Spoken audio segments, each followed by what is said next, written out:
Hey guys, welcome back to my channel. Please subscribe to my channel if you haven't already.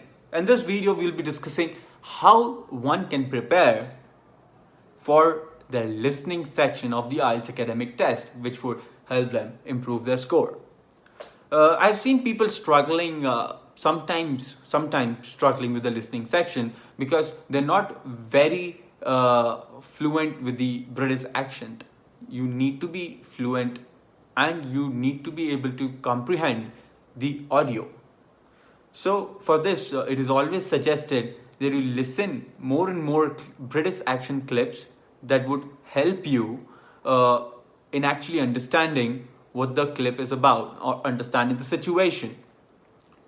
So that's one. The second one, and the most important, is focus on your spellings.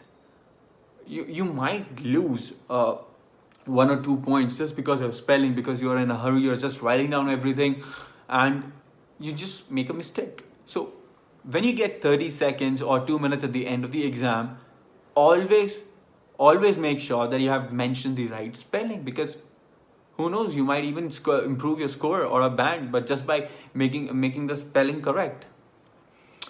And the third point is, like everyone suggests, that we should listen to the BBC clips, BBC news channel clips, because that is frankly very helpful.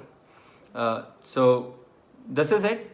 This is the strategy that everyone should follow while preparing for the listening section of the IELTS academic test. And always remember, friends, you need to practice. Practice will improve your score, and it'll improve your score because that's what you want. So guys, if you want to move back to the previous main menu, you can click on the card right above. And if you want to move back, if you want to move to different section, you can see the cards pop up right here. Thanks for watching the video, guys. Goodbye.